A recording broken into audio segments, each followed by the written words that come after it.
bagaimana agar terhindar dari kesalahan logika. Jadi pertanyaan nomor 1 yaitu sebutkan dan jelaskan macam-macam jenis term dan beserta contohnya. Jadi term dibagi berdasarkan term konotasi, term denotasi, dan term predikamen.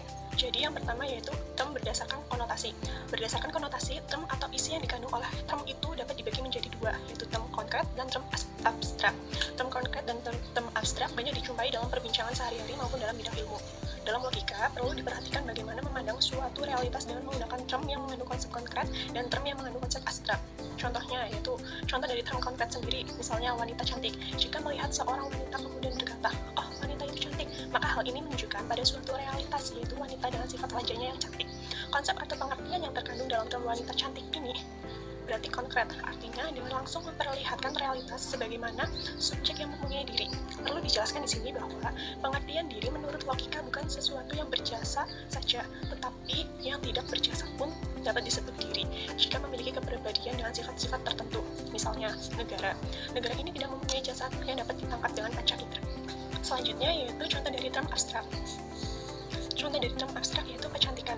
Dengan memberikan perhatian dan minat yang istimewa pada sifat cantik secara terpisah dari wanita yang disendirikan dan dipandang seolah-olah sebagai suatu substansial. Hal ini menunjuk sifat tanpa subjeknya yang merupakan salah satu ciri term abstrak. Yang kedua yaitu term berdasarkan denotasi. Berdasarkan denotasi, term dibedakan menjadi term yang bersifat umum dan yang bersifat khusus. Umum yaitu mencakup keseluruhan hal-hal yang ditunjuk, tiada terkecualinya term ini terkecualinya. Term ini sendiri dibedakan menjadi universal dan kolektif. Kedua yaitu term khusus, yaitu hanya menunjuk sebagian dari keseluruhan, sekurang-kurangnya satu bagian atau satu dibagi menjadi dua, yaitu partikular dan singular. Yang ketiga yaitu term berdasarkan predikamen. Predikamen yang dimaksud ialah cara beradanya sesuatu dalam menghadapi sesuatu yang masih asing dan ingin mengetahui lebih dalam lagi. Maka pertama yang perlu ditempuh ialah mengadakan penguraian secara kategori. Penguraian secara kategori sendiri adalah perincian menurut cara beradanya sesuatu yang pembagiannya pada 10 kategori, yang merupakan pembagian term universal yang melingkupi keseluruhan aspek tertentu.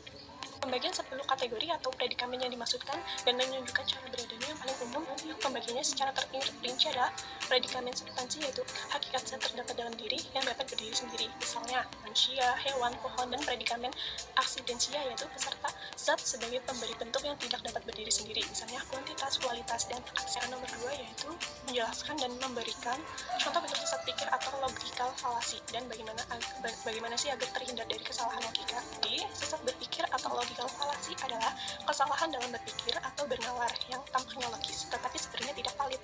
Hal ini bisa terjadi karena penggunaan logika yang keliru atau karena penyampaian argumen yang menyesatkan.